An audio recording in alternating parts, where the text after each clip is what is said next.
un poco, viene al consultorio, doctora, mi niño ha sangrado, pero en ese momento no sangra, es una epistaxis no activa.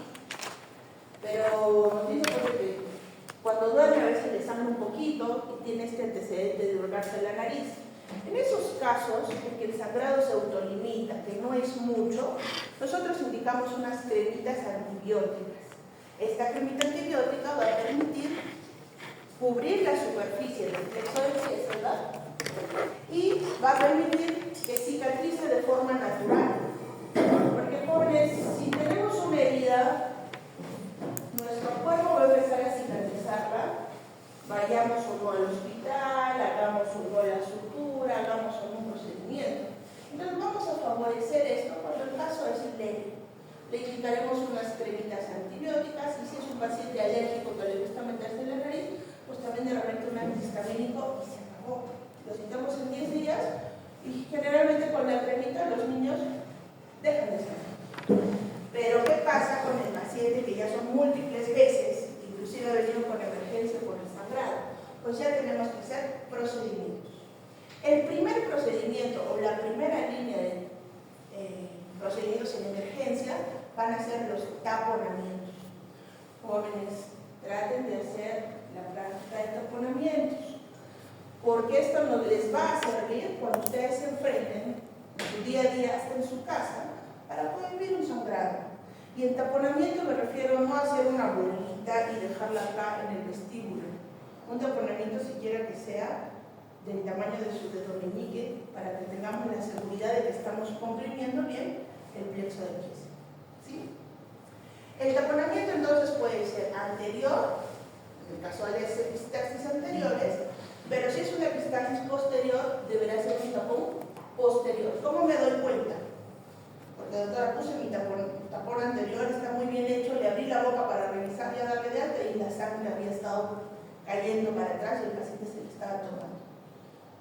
Entonces es una epistaxis posterior y tendrás que poner un tapón posterior y tendrás que mandarlo después al hospital. Se maneja en hospitalización. Bien, ya le pusieron el tapón, vino por consultorio el tercer día, como es la norma. ¿Y qué le ofrecemos al paciente después? La cauterización. Pasamos al segundo nivel de tratamiento de epistaxis, una cauterización, la cual puede ser química, que lo usamos sobre todo en niños, y en adultos que no tengan vasos muy grandes, o eléctrica, con chispa eléctrica para cauterizar y fulgurar el vaso sanguíneo dilatado o lesionado. ¿Sí? Y finalmente tenemos los tratamientos quirúrgicos. Les había hablado de los pacientes de epistaxis posterior que se hospitalizan. Si está sangrando el plexo de Woodruff, muy difícilmente vamos a poder abordarlo en consultorio, porque no llegamos a ver tan atrás. Entonces esos pacientes se revisan en sala de operación. Y acá los diferentes procedimientos que se hacen. Taponamiento anterior. Tenemos varias técnicas.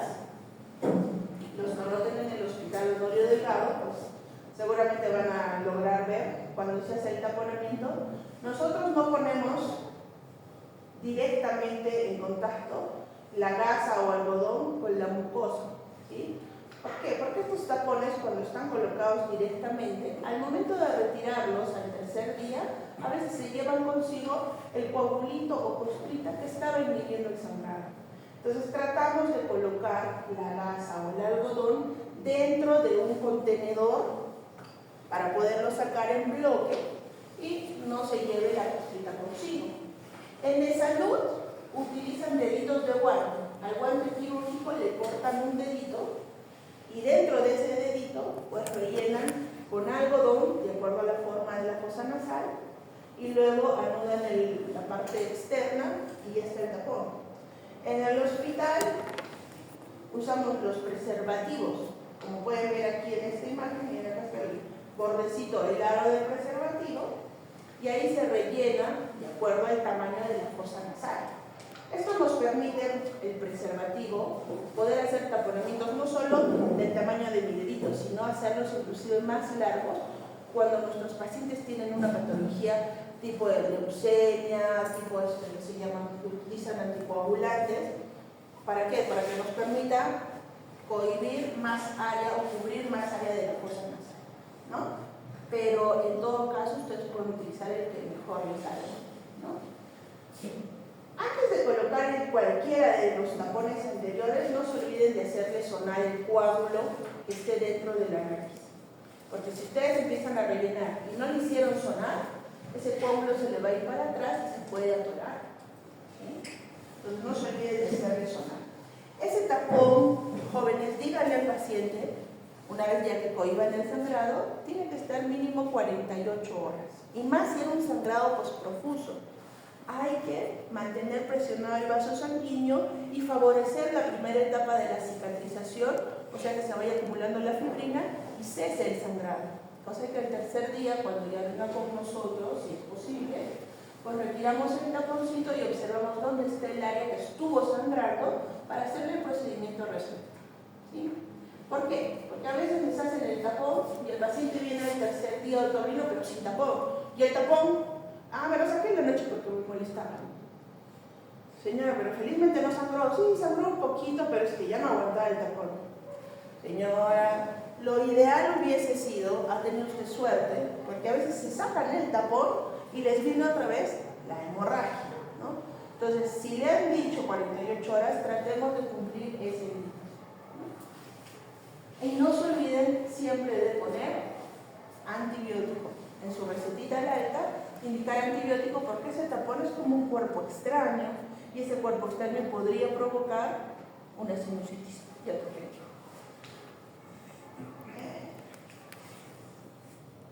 Acá tenemos unos cortitos de un paciente del hospital en el que se le está colocando un taponamiento, ya se le hizo sonar, en la riñonera está con toda la sangre, y luego de eso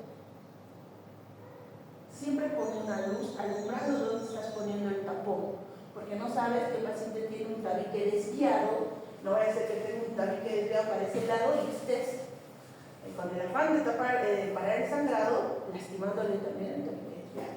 Entonces siempre mirando cómo es la fosa nasal y de acuerdo al espacio que haya, pues ponerse el tapón, ¿no? A ver si tienes. Entonces el paciente se le estaba poniendo, ya se le ha rellenado el de la fosa y están revisando lo que les dije, ¿no? Y revisen después la gargantita para asegurarse que no esté sangrando por atrás. Este señor, miren, se le vio un poquito, pero estaba todavía, miren, eliminando sangre. Entonces él se decide colocar, antes de mandarnos al taponamiento posterior, colocarlo también en la otra fosa nasal. Miren, luego de que se rellene el tapón, no se va a quedar pues con el aro del preservativo. Lo que se hace es anudar en la parte externa. Una vez que se anudó, se corta el resto del hilo y el resto del tornillo y queda así, ¿no? Ahora, después de eso se tiene que poner un esparadrapito, porque si el paciente estornuda, también el tapón se puede salir volando, ¿no? Bien, este señor. Bueno, en el último video se ve, ya tiene ahí los dos taponcitos que fueron necesarios. La última revisión, donde se le ve el fondo de la gargantita, se verifica que ya no hay sangrado y ya se procede a sujetar los taponamientos, ¿sí? El paciente ya con taponamientos anteriores ya puede darse de alta y con su antibiótico, generalmente utilizamos amoxicilina si es que no fuera alérgico, y lo citamos que venga a partir del tercer día por otorrino para su retiro de tapón y tratamiento respiratorio, ¿sí? Entonces, eso es lo que se hace en emergencia. Como les decía, procuren hacer sus prácticas, hacer la práctica del tapón con sus compañeros. Y les están ahí mostrando el taponcito que ellos mismos hicieron a nuestro modelo caquético en consulta.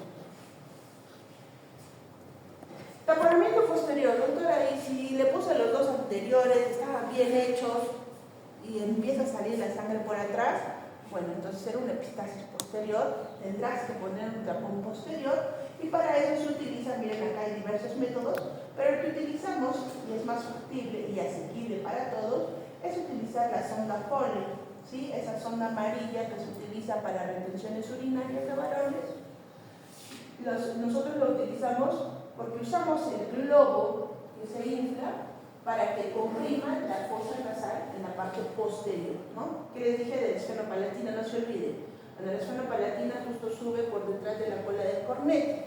Entonces este globo justamente se infla y mantiene toda esa área comprimida, cosa que el vaso sanguíneo, rama o esfenopalatina, pues va a dejar de sangrar, ¿ya? Entonces se introduce vacía, obviamente, se ve cuando sale la puntita por detrás del paladar. Una vez que se ve la puntita, se retira 2 centímetros y se rellena de acuerdo al tamaño de la fosa nasal del paciente. A veces es necesario inflar con 15, pero nos ha tocado un paciente de Chincha que tenía orejas grandes, nariz grande, que tuvimos que inflar 25 cc. Entonces es de acuerdo al tamaño de la fosa nasal del paciente. Pero ¿cómo lo voy a saber? Porque cuando termines de inflar, empiezas con 15, luego traccionas, ¿no? Hacia afuera. Si está ya en su sitio, no se va a mover, se va a quedar allí. Pero si cuando traccionas, se le empieza a venir la sonda que está ahí inflada, pues te falta rellenar. Tendrás que regresar e inflar un poquito más hasta que esté anclada. Luego de que se pone la sonda, se complementa nuevamente con un taponamiento anterior, ¿sí? Y, como ya les he dicho, taponamiento posterior al hospital. Le hacen la referencia inmediata. Bueno, aquí en nuestra localidad pues utilizamos la sonda Foley, ¿no? En otros sitios, estas sondas eran de una campaña de unos americanos de Wisconsin, y nos trajeron los epistats, los famosos epistats, ¿no? Que eran como unas sondas también, pero miren, tenían para inflar la parte posterior y la parte anterior, ¿no? Pero averiguamos, obviamente nos gastamos las 10 horitas que nos trajeron, y cuando quisimos ver, pues cuánto cuesta, porque era bastante práctico llenar estas epistats, cada una era $10, 10 euros. ¿Qué van a comprar nuestros pacientitos? Para empezar, no. Creo que esta es la última.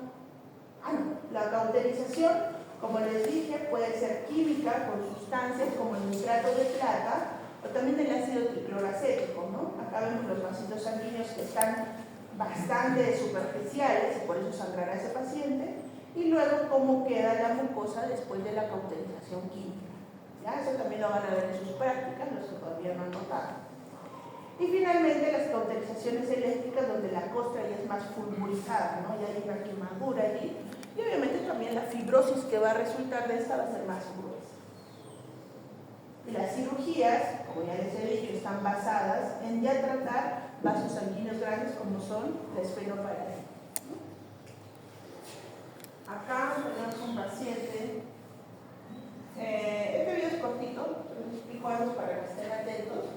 Es un paciente que ya está en sala de operaciones, ya está anestesiado, se está buscando la parte posterior con la puntita larga del electrocauterio, y la zona que se ve, que era la sangrante, pues se procede a cauterizar, ¿no? Este paciente, cuando ingresó a sala de operaciones, estaba con todo su taponamiento posterior. Ya en sala, anestesiado, se le retira todo y se procede a cauterizar todas las áreas que estuvieron friadas.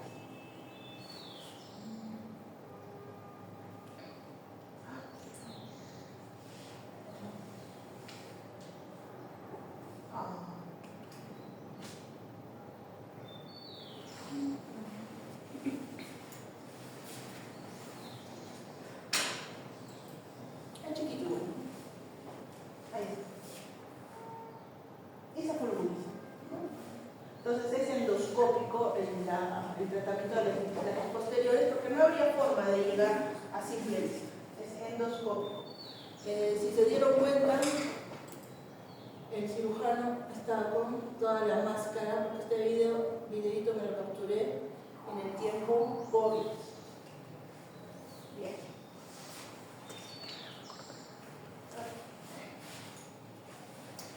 Bueno, preguntas sobre epistaxis hominis. Epistaxis. Nada. Bien, vamos a hablar entonces ahora de fractura nasal. La fractura nasal está a la vuelta de la esquina. Miren las causas. Causas personales, ¿no? Como la de esta señorita, ¿no? De lesiones físicas. ¿Cuál es el área más expuesta de sus bellas caras? La nariz. ¿Sí? Accidentes de tránsito. También, personas que están tranquilas ahí en su combi, en su bus, y de pronto una frenada en seco contra el asiento anterior. ¿Quién paga los platos rotos? La nariz, porque es la zona más expuesta, ¿no? Y en deportes, hablando de campeonatos relámpagos, generalmente terminan con un cabezazo por ahí, y también quién paga las consecuencias, la pirámide de Maslow, ¿no? En incidencia es más en varones, pero también en mujeres, sobre todo por violencia domiciliaria. Acá un recuerdo que los huesos nasales, miren, solamente es la base de tu pirámide nasal, ¿no? Entonces, esto es lo que nosotros tratamos de hacer el tratamiento, en la reducción, antes de que se cosifique, ¿ya? Las fracturas nasales pueden ser de diferentes tipos, como pueden ver aquí. Se puede fracturar solo a un lado, a ambos lados, puede ser, si la contusión fue directa, puede no solamente fracturar, sino deprimir a la nariz, el libro abierto se llama. Y también puede ser, como dice aquí, el tallo verde. Y sobre todo en los niños jóvenes. En los niños pedimos la radiografía de huesos nasales, pero si no vemos un trazo de fractura como el resto que pueden ver, no descarten la fractura, porque en los niños los huesos son blanditos y a veces no necesariamente se rompe, pero se puede arquear. Y con el solo hecho de arquearse ya deforma la nariz. Entonces, en niños, estas fracturas en tallo verde pues son muy importantes de no olvidar. Acá tenemos diferentes tipos de traumatismos nasales. Algunos, como vemos, se van a poder tratar de forma ambulatoria, pero hay otros, miren, que ya son fracturas abiertas y que estos pues no los van a poder tratar o darles de alta. En estos casos en que necesitan, por ejemplo, suturas complejas, en capas, reconstrucciones, lo van a tener que derivar a emergencia de un hospital, ¿sí? Para manejo hospitalario. En el caso de que sean fracturas cerradas, en estos casos que no tengan hematoma central, sí van a poder manejar ambulatoriamente, ¿sí? Con las respectivas indicaciones que vamos a ver a continuación. En la clínica, obviamente, si se golpea la nariz, que va a tener dolor nasal. Pero también hay que preguntarle cómo está respirando después del traumatismo, porque a veces ha sido tan fuerte la fractura que desvía o obstruye una fosa nasal, un corredor, y el paciente claramente le dice: desde el golpe ya no respiro por esta fosa, o ya no respiro por ninguna, ¿no? Si el golpe fue el impacto directo. Entonces, esos datos tenemos que sacarlos para el análisis. Si hubo epistaxis en ese momento, porque puede que venga sangrando, pero de repente ya no sangra, pero hay que tener ese dato. Hubo sangrado en el momento tras el impacto, ¿no? Y esto con respecto a la clínica, en la anamnesis. Con respecto al examen físico, tienen ustedes que consignar en la historia clínica, jóvenes. Recuerden que puede ser médico legal, puede ser por el SWOT, si es un accidente, siempre van a pedir copia de la historia clínica. Tienen que poner bien todo lo que encuentren en la nariz y solo lo que encuentren en su examen. No nada de dejarse llevar, porque tenemos pacientes que por hacer el problema médico legal a la otra parte, a veces quieren también exagerar, ¿no? Doctora, nota que me sacó 20 pelos, doctora, nota que me dio un rodillazo, que me dio un puntapié. Bueno, si es que está la lesión, pues anotaremos. Pero si yo no veo lesiones, no puedo poner paciente, refiere, patear. Ustedes sean objetivos, más en estos casos de violencia familiar, porque esos terminan después denunciándose, ¿no? Entonces seamos bien objetivos y concisos. Lo que veo, eso anoto, y nada más. Y en el examen físico, además de la parte externa, siempre revisen y alumnen con su linternita dentro de la nariz, porque de esto depende si a tu paciente le das de alta para que vaya por consultorio de otorrino, o si lo tienes que mandar a emergencia ese mismo día, así no tenga heridas. Tienes que buscar si hay hematoma septal, que se va a ver así, como una turgencia, un aumento de volumen blandito, remitente, de color violáceo, en el septum nasal. Si tú observas un hematoma septal en el paciente con contusión nasal, a ese paciente no le das de alta y lo derivas por emergencia porque este hematoma necesita una incisión con drenaje en las primeras 24 horas. Porque si no, puede haber una perforación septal más adelante por este hematoma.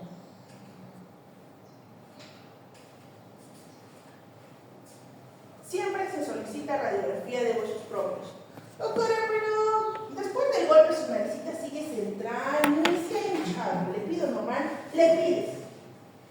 Porque toda denuncia después, cuando ha sido por agresión física, terminan solicitando o buscando responsables hasta en el médico, ¿no? Doctora, ¿por qué no le pidió radiografía? ¿Qué tal si sí había fractura, ¿no? Y necesitaba detección del agresor. Siempre pidan radiografía, así no les parece. Si les parece, obviamente que sí, pero así no les parezca, pidan siempre su radiografía. ¿Y cómo se pide? No van a poner rayos X de nariz. Me ponen bien clarito rayos X de huesos propios de la nariz. Si ustedes ponen rayos X de nariz, con toda seguridad les van a mandar radiografía de senos paranasales. O sea, no van a ayudar. Tiene que ser de huesos propios de la nariz, que son 3 incidencias. La mentonasoplaca, que es una normal, miren, la lateral derecha y la lateral izquierda para el respectivo huesito propio. Ustedes no van a informar las placas, tampoco van a dar el tratamiento, pero si ya les traen una radiografía, tenemos que saber interpretar. Miren, ¿por qué pedimos la mentonasoplaca? Porque los huesos nasales, miren lo que forman, una pirámide. Entonces, cuando los huesos nasales están normales, sanos, ¿no? Se va a formar este trípode, septum, hueso derecho, hueso izquierdo. Pero cuando hay una fractura se pierde esa imagen y vemos ya aquí doble línea, vemos la desviación del septum, vemos de que acá hay un aumento de volumen, parece que ya incluso se está formando el callito óseo, fibrosis. Entonces, esa es la diferencia. Y en el lateral no puede ser más evidente. Miren aquí, este es el hueso nasal, que debe ser, en su normalidad, una sola línea radiopaca. Debe ser íntegro. Cuando nosotros vemos estas, miren, estas líneas, estas fracturas, pues ya podemos hacer el diagnóstico. ¿Sí? Acá tenemos otra, que bueno, no se nota tan clara como esta, pero aquí está la linecita, un poquito más oblicua. Felizmente no se ha desplazado mucho, pero es una fractura. Así no se desplace, el radiólogo la considera fractura nasal. Y eso es lo que vale para el juez. No dice, pero no se mueve nada. ¿Fractura o no fractura? Eso es lo que les interesa. Aquí también. Aquí también. Y bueno, acá este niño pues es una de las fracturas que les dije al libro abierto. Miren cómo el extremo distal de la fractura está totalmente desplazada hacia abajo. Aquí también. Aquí también. Entonces ya sabemos interpretar una radiografía de huesos propios de la nariz. Entonces, cuando un paciente ya tiene el diagnóstico de fractura nasal, pues va a necesitar, uno, si está sangrando, taponamiento. Doctora, pero ¿y la fractura? Tienes que cohibir el sangrado, le pones el taponamiento si está sangrando tu paciente. Pero le duele, le dolerá. Tienes que explicarle, pero peor es que se desangre.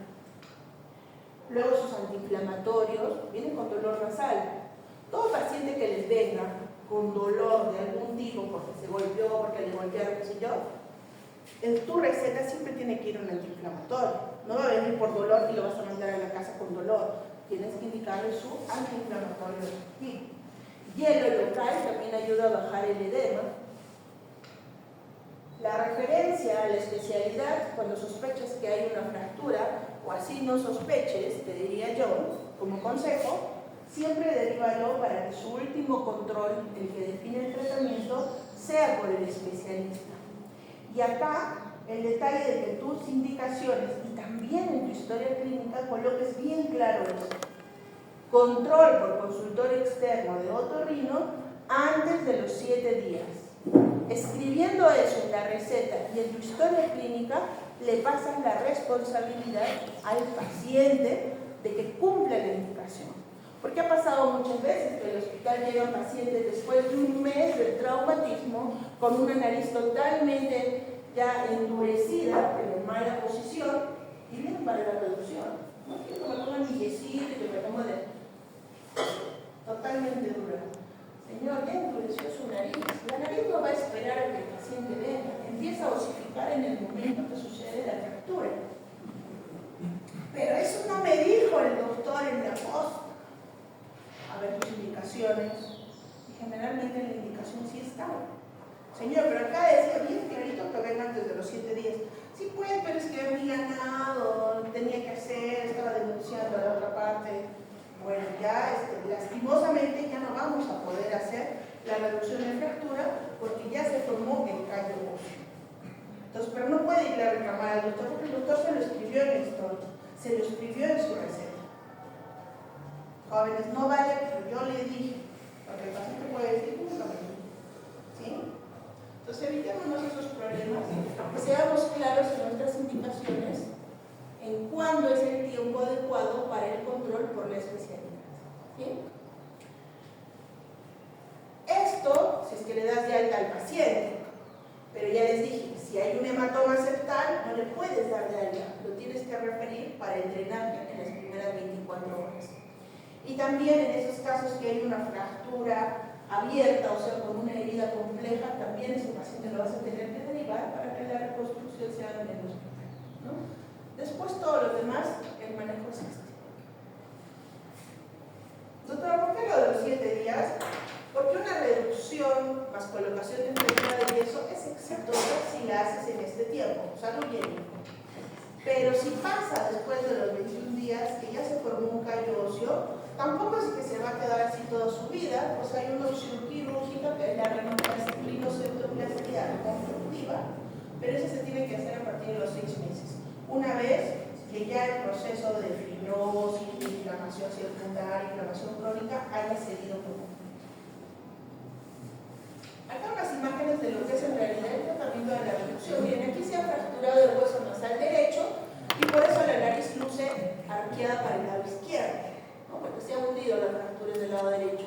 Entonces nosotros, previa anestesia local, se coloca este elevador hasta la altura de la fractura y se procede a hacer la maniobra, simple medida, se vaya la mano, y lograr que la fractura que está deprimida pues se eleve.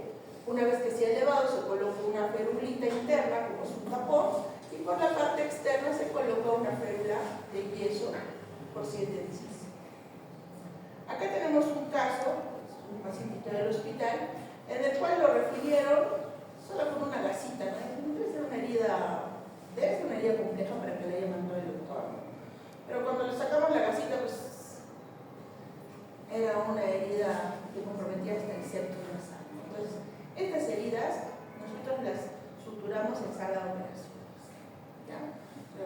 Porque es difícil bloquear todos los bordes y encima va a demorar esta reconstrucción, porque hay que reconstruir por dentro las capas de la mucosa, luego armar bonito los cartílagos y finalmente la parte de la piel, ¿no? Entonces aquí ya estamos en sala de operaciones. Miren acá, estamos separando la parte cutánea, esto tiene que ir pero no se sutura en la parte superior sin antes hacer la reparación. Miren, de la mucosa, aquí se está mostrando esta mucosa, tiene que ir acá, con la otra mucosa, ¿no? Y bueno, con los restos que no estaban tan limpios, se terminó dejando la naricita así. Tenemos un control, estamos con mi R3, el paciente tercer año, aquí terminamos la cirugía. Y este es uno de esos controles del pacientito. Bueno, la heridita todavía está con signos rubicundos. Se supone que después, cuando ya inclusive pase esto, pues la naricita va a quedar en la marca, obviamente. Pero ya para eso ya existe terapias en la piel. Pero todo lo que era la función nasal quedó muy bien. Acá otro casito.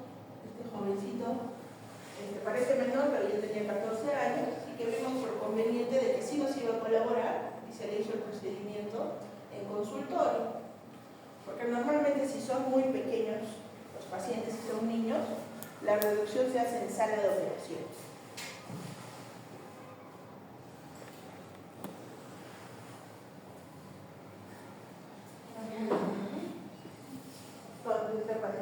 estaba con la nariz totalmente lateralizada, ahí estaba ya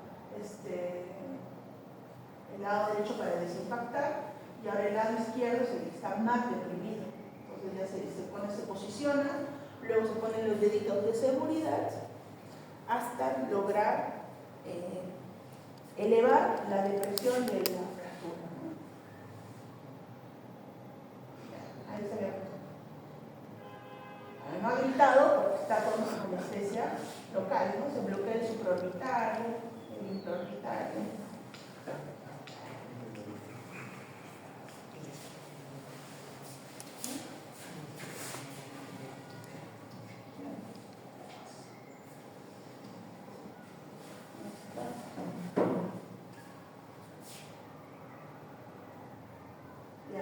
Luego de que se reposiciona el huesito nasal deprimido, ya les dije, ¿no? Por dentro, si se vuelve a hundir, se pone un soporte interno, y si no, pues empieza a colocar la ferulización externa, ¿no? Primero se pone el micropore para que el yeso no esté en contacto con la piel, luego se coloca el yesito, miren ahí está el yesito, y luego se fragua con las gasitas externas hasta que el yeso esté totalmente duro y seco.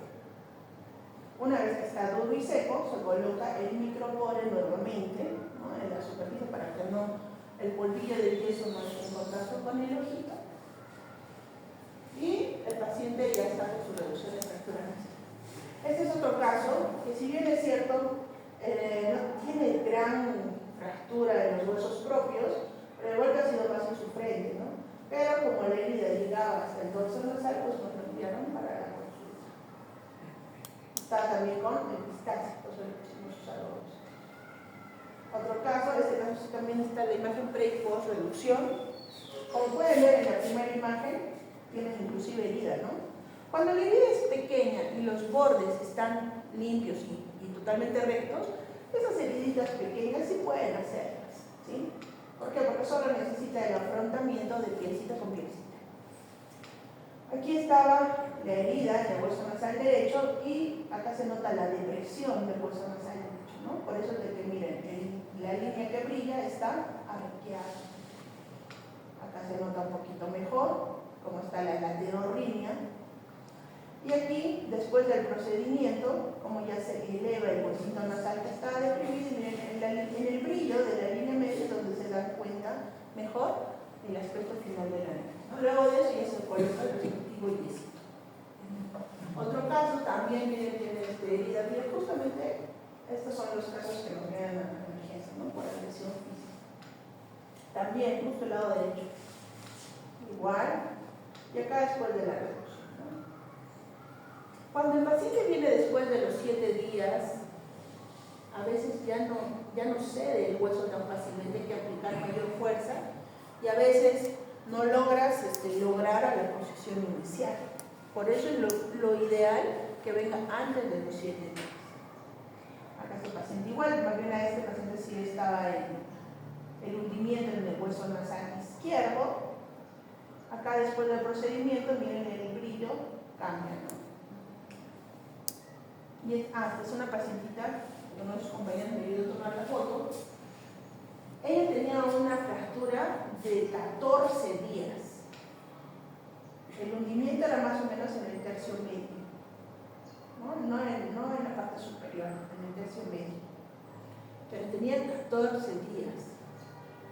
Como todavía no hemos llegado a las 3 semanas, que es el límite, hemos hecho el intento. Para la suerte de esta jovencita, el intento fue positivo, porque como pueden ver después del procedimiento, ese tercio medio se logró elevar, ¿sí? Y esta línea, que miren está toda arqueada en el dorso de su nariz, pues se corrigió. Y con 14 días. O sea, sí se puede hacer el intento, a veces mejora, pero es mejor antes de los 7 días. Y para los que llegaron tarde, esta era nuestra imagen motivacional de la clase. Nuestro querido Larradura, que no solo tenía epistaxis, sino también una horrible fractura nasal luego de ese golpe de Paraguay, ¿no? Bueno, como ya se sabe, se hizo por su procedimiento, se vio inclusive la foto por su yesito nasal, Y esta es una foto después, cuando se fue usted al Cusco, donde vemos la naricita, pues, ya totalmente reducida. ¿Sí? Las conclusiones, no olvides, te dice la madura de las fracturas necesitan reducción y la férula antes de los 7 días, es lo ideal, pero si hay un hematoma de septum, en el mismo día se tiene que hacer el tratamiento de este. ¿Está consciente porque pasó el mundial? Preguntas de fractura nasal.